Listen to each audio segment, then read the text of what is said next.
I mean, how does this week feel versus the debut? Is this any different at all? A little bit. Like I said, there's more media obligations. There's more, I guess, eyes on me now. You know, they've got a little taste. You know, they got the tip, the last time. So I know they expect more from me this time, and I'm willing to deliver. Well, do you kind of welcome that? I mean, the added attention. I mean, I guess that's what you're here for, right? Yeah, man. I mean, if you've been hungry this whole time, and you can't complain about having to lower your plate, you know, when it's time to eat. So yeah, I'm eating good now. I guess the flip side of that is that the expectations rise. I mean, do you feel like it's almost like, even though you've only got one fight in the UFC, it's almost like you're this mythical character that's capable of doing things that nobody's ever seen before? I mean, sometimes it's easy, better to just do simple things, right? I mean, do you feel like you have to go out there and be like outside of this world? Like I said, I mean, don't expect anything from me. Like, expect the unexpected, because a lot of people might be expecting like, oh, he's gonna do this and he's gonna try and do that. And he's gonna be this guy, but I'm me, you know. I might be feeling different on that day. I might be dark on that day, you know. I might not even talk. I might just chill. I might be real bubbly. I might give you guys a whole song and dance and everything. But yeah, I just expect the unexpected. But always expected to bring my best when I'm in that cage. Have you run across Marvin yet? Not yet, surprisingly. I think he's hiding. I don't know. Well, we haven't crossed each other yet. Last thing for me, after your first fight, I saw a lot of people giving the young John Jones comparisons. Yeah. But I mean, I think the physical attributes are undeniable, but your games are different. I mean, so exactly. do you welcome that comparison? Do you not? For me, it's not about John Jones. It's just, I mean, I feel like it's disrespectful if you try and compare me or what I've done throughout my career to someone else. You know, whether it be Anderson, Connor, Chael, whoever. I just feel, I'm not the next blah blah blah. I'm the first me, and the one and only me. So people are gonna get used to it. And yeah, the comparison is cool, but it's not really cool. In February, you're making your debut. You're buried on an undercard. Now, only a few months later, I mean, you're on the main card of Fox. You know, these people are gonna watch. So, is this happening faster than you expected it to? Not really. I kind of expected all this, and I knew once the UFC got a taste, they will be like, oh shit, all right, everything on them, bet on black. So I just knew it was gonna happen. But yeah, I've expected all of this, and I mean, no different. When I'm in that cage, it doesn't matter whether I'm the first fight of the night or the main event. It's just me and another guy in that cage, and we're gonna do it. What do you see when you see a guy like Marvin? I mean, he's not the biggest name. He's kind of had up and down runs so far in his UFC career. What do you see in a run like that? I picked him, and the weird thing is, so far my two UFC opponents, I've kind of picked them before they already got presented to me. Because Rob, he was a AFC champion, in Australia, and then when I got that belt, he started talking shit about, the little boys fighting for his old toys. And then in 219 in Vegas, the last show of last year, I was in the MGM walking through, and I happened to see Marvin and his crew walking through as well. And out of respect, I was just, hey, good fight. And he kind of gave me this weird look, and I just didn't like the energy. So as soon as I was like, what the fuck? And then I talked to Yaz Huge, I want to fight that guy. And he looks at me, that's my coach, he's like, huh. I was like, no, I want to fight him. And then when it came down to it, there was the options right there. And it was, I think it was, the last two was him versus a guy he fought, this older guy, striker. And for me, I just felt I don't want to look like I'm just picking on, the old dog. So he's young, he's tough. Like he said, he's got a fucking, what do you call it, marble head that can take shots. And yeah, I want to test that, see how hard that head is. So you had that interaction, filed it away. Yeah, it's always happening. And already, I think I've already picked my next opponent. But, I mean, we'll get past Marvin first, and then, yeah, we'll see. Did that happen this week, you're saying? This morning, I think. Yeah. It's a little thing, it's not, it's good. Just we'll focus on Marvin right now to get him out the way, and then we'll see, what happens next. Do you think Marvin is on your level? No. I mean, he reckons, in the countdown, he was all, this guy, his levels to the striking game, man, and, this guy has got a lot of holes in his game, man. I'm like, well, they say, okay, cool, I have holes in my game. Take a step in, and before you realize it's too late. It's a trap. You can't get out. You're drowning. It's like, oh shit, I shouldn't have jumped in this hole. So I welcome him to try and step in the holes in my game and see what happens.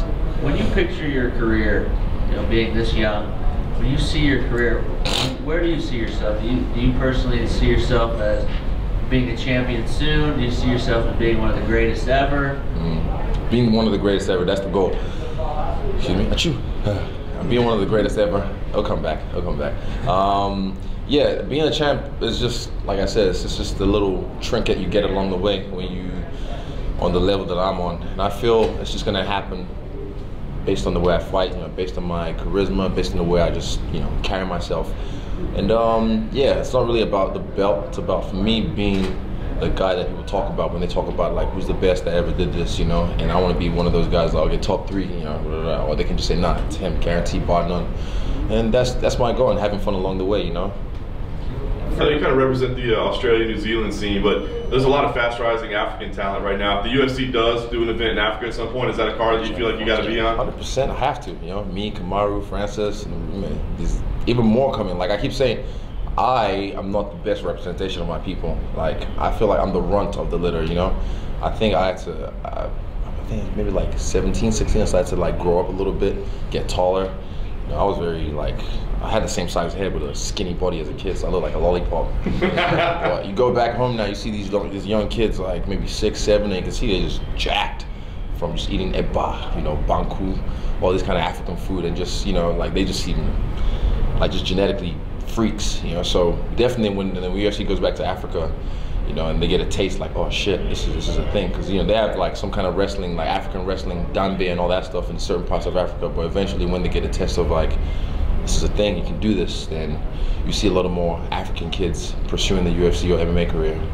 Just looking at your overall combat sports record, it's ridiculous. Something like 86 wins or something. 80? No, it was 75 wins, 4 losses, 29 knockouts. That's the official record of my kickboxing career. Because I keep seeing different ones, but it's 75 wins, 4 losses, and 29 knockouts. So through all of that, if fans wanted to learn more about you, do you have like 1 or 2 favorite knockouts or favorite fights that you've been in that they can go through and look at? Favorite. Anything you're proud of? I'm proud of the, like I said, see these aren't just for show. Like this is my first chain was from like King in the Ring, my first King in the Ring tournament win.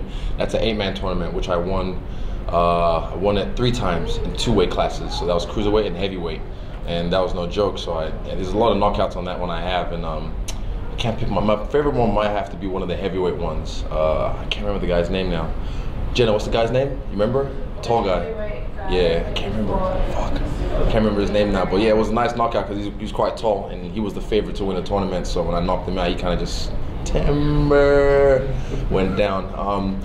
So look at any of the King in the Ring fights, and then this one's from the Super 8, and I think this one I beat, what's his name, Brian Minto, in the final to get the to get the win on that one. So I need to get one more for my UFC debut, but I've been busy, so I haven't really gone shopping yet. But yeah, any of my King in the Ring fights, and which other one? I don't know.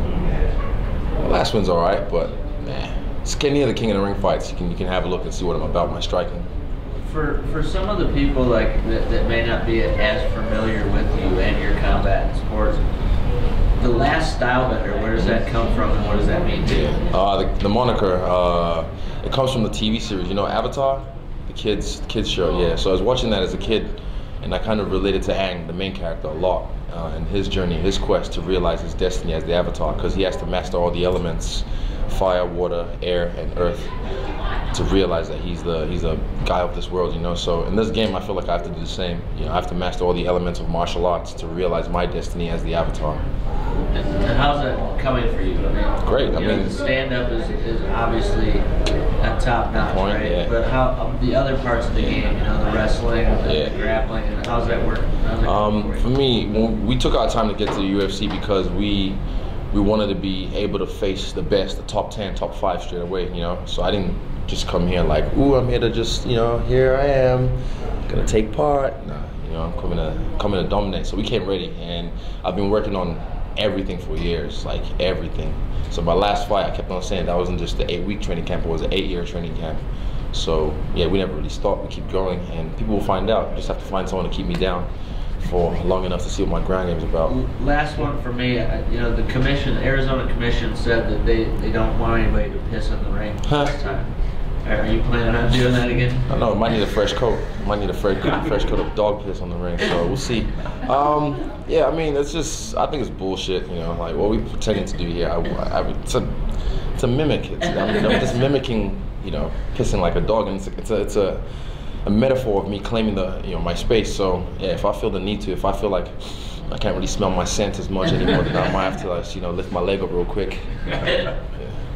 Just curious, your thoughts on the main event. It seems like most fighters are fans of Justin Gaethje when they watch him. Is that a style that you enjoy? Yeah, I mean, I you got to come to the gym like sometimes to see me get on that level. But I mean, for me, the way I fight, hit and don't get hit, that's my style of fighting, you know. And Justin, props to him, you know, someone's got to do it. He's like, fuck it, I want to be the most violent man in the game, and I want to just drag someone to deep water and see if they can survive. And that's cool, and it's fun to watch. But for me, personally, I said someone's got to do it, you know. Like, someone's got to do me. Not everyone can do my style either. And yeah, when it comes down to it, there's going to be a time where you'll see me fucking throw down. And oh man, you'll see me throw down. Like, I have guys like Junior Fa. He's a heavyweight boxer. He's an up-and-coming prospect for my gym. He even beat Joseph Parker in the amateurs back in the day. So yeah, I have to spar him boxing, you know, and I've had some shots from him and I've never been dropped. So yeah, I don't like to brag about my chin because that's stupid. I think a lot of go, I've got a grind chin. Can you mean yeah? It's like, well, you get hit a lot then, so fuck you. So yeah, when it's time to throw down, I will throw down. But at the moment, I don't even think I needed to get hit or hurt or get hurt to be in a fight of the night. Like, if a guy like Marvin, he's tough. So if his grand night chin is as tough as it is, then you could get a fight of the night performance from me just beating the shit out of him. My last question, I'm just curious which way you lean on that fight between Justin and Dustin. That's fascinating. For me, I'm just light a match and step back. Yeah, just light a match and get the fuck away because it's gonna be crazy. Thanks, Izzy.